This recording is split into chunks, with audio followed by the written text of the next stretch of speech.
J'ai décidé de partager avec vous nos réalisations sur le terrain comme pionnier. Dans mes précédentes vidéos sur le sujet, j'ai parlé de l'importance de servir comme pionnier. Pourquoi c'est important de servir comme pionnier? Je vous ai présenté les 10 avantages du service pionnier. Je vous ai présenté les 7 défis qu'on rencontre généralement quand on sert comme pionnier. Ce n'est pas les seuls, mais c'est les défis qu'on retrouve la plupart du temps. Et donc aujourd'hui, j'ai décidé d'aller à un autre niveau. Vous présenter ce que nous avons déjà réalisé concrètement sur le terrain depuis 8 mois que nous sommes là comme pionniers.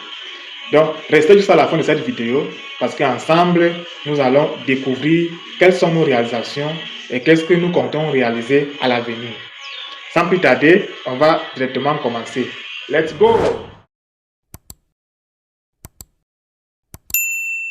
Bonjour, si tu me découvres ici, je suis Patrick, un jeune africain, camerounais, qui a donné un temps de service avec sa femme pour aller aider la Guinée équatoriale. Et donc actuellement, nous sommes en train de servir comme pionniers en Guinée équatoriale. Et nous sommes d'ailleurs très heureux de le faire parce qu'on est en train de beaucoup apprendre, on est en train de beaucoup se cultiver et on est surtout en train de devenir plus mature qu'avant. Donc j'ai décidé aujourd'hui de partager avec vous nos réalisations parce que je pense que pour une personne qui veut servir comme pionnier, il aimerait apprendre des expériences des autres et surtout de voir concrètement qu'est-ce que les autres sont en train de réaliser. Comme ça peut le motiver, ça peut l'encourager lui aussi à s'engager, à servir comme pionnier. Donc, soyez prêts à recevoir nos réalisations. Nous sommes arrivés à Riaba, qui est notre groupement, le 12 novembre 2025. Donc, si vous calculez du 12 novembre 2025 jusqu'à aujourd'hui, nous sommes le 24 juillet 2026, ça fait exactement 8 mois, pardon. Ça fait 8 mois, si je ne me trompe pas. Donc, en 8 mois, qu'est-ce que nous avons fait sur le terrain? Qu'est-ce que nous avons réalisé? Peut-être avant de dire ce que nous avons fait, ce que nous avons réalisé, il faut d'abord rappeler c'est quoi l'objectif, qu'est-ce que nous voulons atteindre ici. On est arrivé dans un groupement qui est vierge, c'est-à-dire il n'y a aucune activité de construction communautaire qui est là, ou qui était là.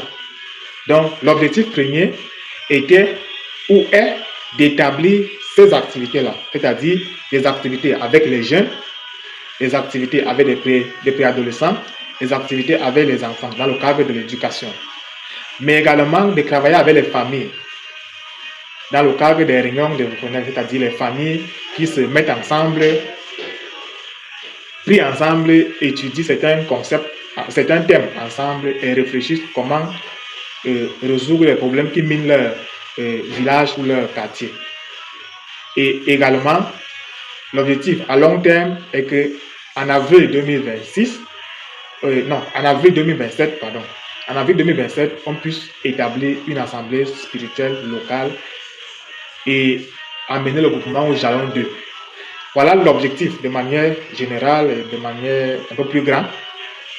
Donc, qu'est-ce que nous avons fait quand nous sommes arrivés? Quand nous sommes arrivés, parce que l'urgence est de commencer à établir des activités, on a décidé de commencer le travail avec les jeunes beaucoup plus. Parce que comme vous savez, les jeunes sont plus réceptifs, plus dynamiques et parfois plus ouverts même à écouter, à apprendre de nouvelles choses. Et donc, on a commencé les conversations quand nous sommes arrivés avec notre espagnol mal que vous pouvez imaginer parce que c'est pas une langue qu'on maîtrisait avant, on a appris ça ici sur place. Et donc, je me rappelle, on a commencé les conversations, on a parlé avec environ 3 jeunes dans le quartier.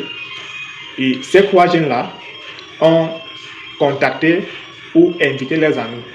Et on a organisé une rencontre des jeunes avec eux et on a eu environ 25 jeunes qui ont participé à cette rencontre-là. Pendant cette rencontre, nous avons étudié un document qui parle de la période de la jeunesse et quel est notre rôle en tant que jeunes. Qu'est-ce que nous pouvons apporter à la société en tant que jeunes.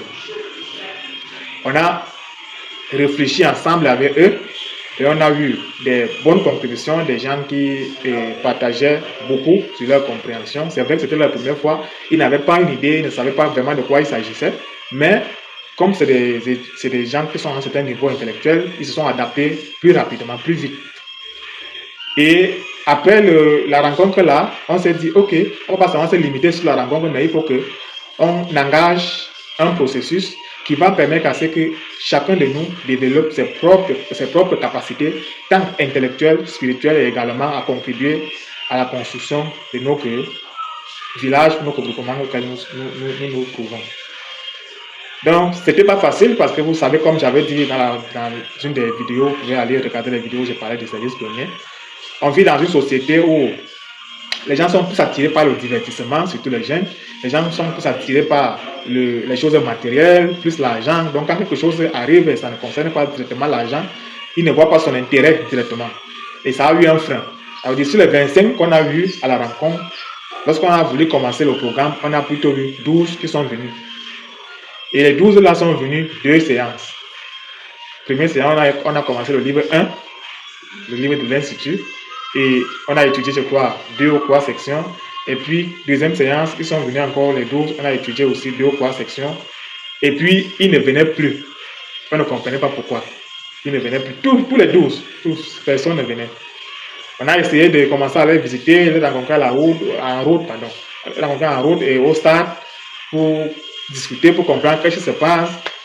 Et beaucoup expliquaient qu'en fait, quand eux venaient, ils pensaient que c'est quelque chose, parce qu'ils aiment le football, et donc ils pensaient qu'on voulait former une équipe de football pour aller faire des compétitions avec des équipes des villages voisins et des villes voisines. Et donc maintenant, ils se rendent compte qu'en fait, c'est qu'on doit s'asseoir pour étudier, et ils ne sont pas intéressés. On a dit, ok, si c'est seulement pour le football, il n'y a pas de problème. Venons, asseyons-nous et réfléchissons comment on peut faire. On s'est assis, on a commencé à réfléchir ensemble. Qu'est-ce que vous aimez faire? Ils ont identifié ce qu'ils aiment faire et ce qu'ils aimeraient qu'on fasse. On a dit, ok, on va faire tout ce que vous dites là, mais à condition que ça ne soit pas un groupe seulement de divertissement. Parce que notre objectif aussi, c'est de contribuer au développement de notre société. Et donc, si on se concentre seulement au divertissement, ça va nous écarter de notre objectif. Donc, on va faire tout ça parce qu'on est jeune et on a besoin de se divertir, mais également, on va continuer à étudier. Ils ont dit d'accord. Et donc, il fallait payer un ballon de football, il fallait avoir des espaces, avoir des sorties à la plage, tout ça, on s'est entendu sur ça. Et puis, on a dit, ok, on recommence l'étude et on va faire ça progressivement. Toujours est-il que tous ne vont pas venir. Quand on a arrangé ça, plus tard, 5 sont venus. On a continué avec les 5 là. Et puis, finalement, c'est quoi qui ont fini le livre 1 là. Et ils sont passés au livre 2. Et ça nous a aidé à apprendre, à savoir que les jeunes ici, ils aiment plus le divertissement. Donc, il faut plus créer des choses qui les divertissent dans le cercle d'études. Et donc, une des choses qu'on avait fait, parce qu'on voulait éviter aussi de prendre des activités qui peuvent vraiment nous déconcentrer, c'est que la télévision à la maison, comme c'était une période de Cannes et de mondial qui approchait, on s'est assuré qu'on a les chaînes qu'il faut pour le football. Et donc, quand ils viennent, on s'assoit ensemble, on regarde le football, on mange ensemble, on cause, on rit, on joue au Damien, on joue ensemble, c'est ça, dans le téléphone. Ça a renforcé l'amitié entre nous. Et on a continué les conversations avec eux, avec d'autres jeunes dans les quartiers voisins. Et pour ne pas être très long, ce processus-là a continué comme ça. Et aujourd'hui, on travaille avec environ 30 jeunes. Et sur les 30, au moins 15 ont déjà fini l'institut. Et on travaille avec au moins 30 ou 40 familles. Et sur les 30-40 familles, on a au moins 20 ou 18 qui ont des rayons dévotionnels chez eux. Et les autres, c'est des conversations qu'on continue à tenir avec eux. Pour les activités de base, on a un groupe de pré-jeunes et on a une classe d'enfants. La classe d'enfants compte 16 enfants. Et le groupe de pré-jeunes compte, on a commencé avec 3 pré-jeunes, mais on est en train de converser. Parce que aussi les pré-jeunes ici, c'est pas très facile. On est en train de converser avec eux et les parents pour augmenter à 10 ou 12. On est en train de collaborer avec l'autorité du village. Par exemple, on est en contact permanent avec le chef du village. On est toujours en train de le visiter, on est toujours en train de discuter avec lui sur certaines choses qu'on peut faire ensemble. En ce jour, quand on est arrivé ici, on était seulement, moi et mon épouse, on était seulement les 2 Bahai. Mais à ce jour, nous sommes 5. Donc, 3 jeunes de 1 à 17 ans, 1 à 18 ans, 2 ont 17 ans, 1 à 18 ans. Donc, voilà.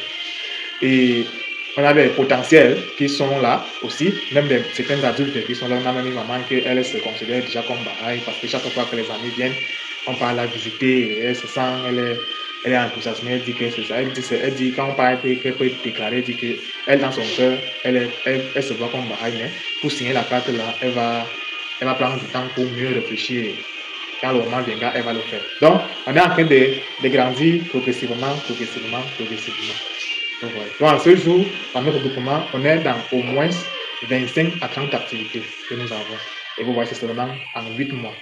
Et ces activités-là, pour le moment, c'est étouffant parce que c'est seulement nous deux qui le faisons. C'est vrai que les jeunes que j'ai dit qui nous ont rejoints là, les trois là, et surtout pour l'enseignement, pour entrer en contact avec des nouveaux jeunes, ils nous aident beaucoup. Ils aident énormément pour les conversations. Et même, même pour les autres activités, comme les réunions téléphoniques, ils sont là avec nous. Mais ce n'est pas suffisant.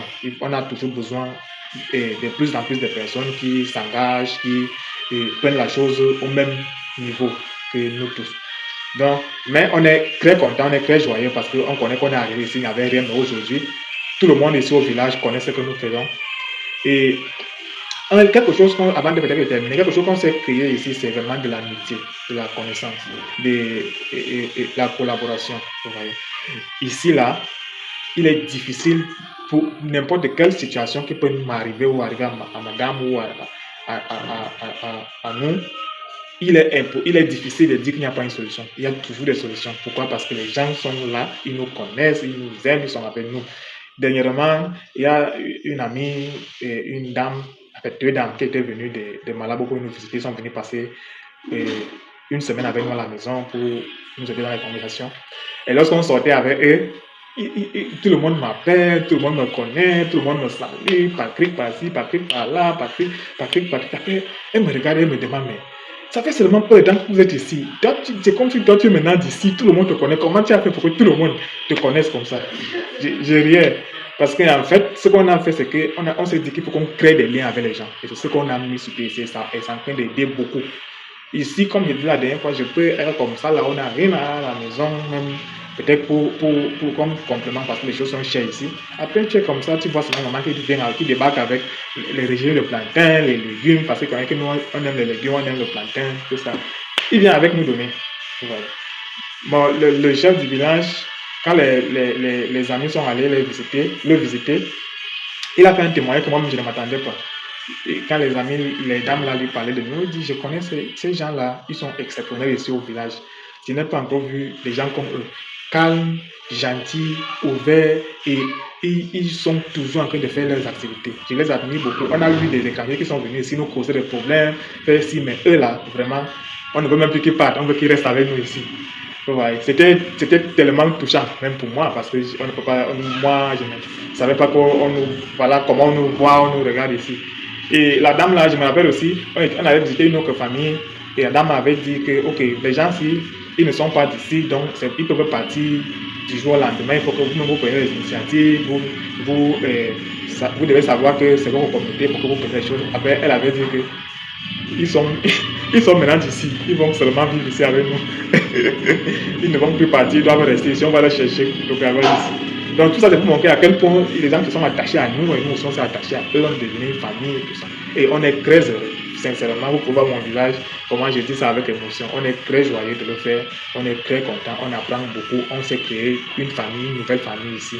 Et donc vous aussi, si vous voulez ou si vous aimez servir les autres, n'hésitez pas. Vraiment, c'est une merveilleuse expérience que vous allez vivre. Nous, on a en de vivre ça ici et ça nous rend mature, ça nous rend un peu plus joyeux, dynamique. Je ne sais pas qu'est-ce que je peux citer comme qualité que ça développe, que ça crée en nous. Donc, pour ne pas être long, vraiment, voilà tout ce que nous avons ici comme activité. J'espère que cela vous a aidé à comprendre à quel niveau nous sommes et à quel niveau, comme je l'ai dit, l'idée c'est d'avoir une assemblée qui compte 9 personnes adultes. Et pour le moment, on peut dire qu'on n'est pas encore là, mais on a des adultes qui sont comme des potentiels, qui sont là, on peut avoir même 3 ou 4 qui sont là. Il faut seulement que Dieu touche leur cœur pour qu'ils nous rejoignent. Ils sont avec nous chaque jour, peu importe ce qu'on fait, on les invite. Par exemple, demain, samedi, on va avoir un festival des enfants ici. Peut-être je vais filmer pour partager avec vous. Il y aura les parents, il y aura les jeunes, les amis pour venir assister. Donc, c'est un peu ça. Vraiment, je suis très heureux. Si vous avez des questions, si vous avez des suggestions, des commentaires, n'hésitez pas à poser vos questions en commentaire. Je pourrais me faire le plaisir de vous répondre. Vous savez, on est une communauté, on a fait de partie une communauté, donc je suis ravi de toujours communiquer directement avec vous et de sentir que vous êtes en train de ressentir ce que moi aussi je ressens comme émotion. Vous pouvez voir, lire sur mon visage, je suis très content, je suis très heureux de vous faire. Donc, abonnez-vous, partagez avec vos voisins, vos amis et surtout, activez la cloche de notification pour ne rien rater. Merci beaucoup et à très bientôt pour une nouvelle vidéo. Bye bye.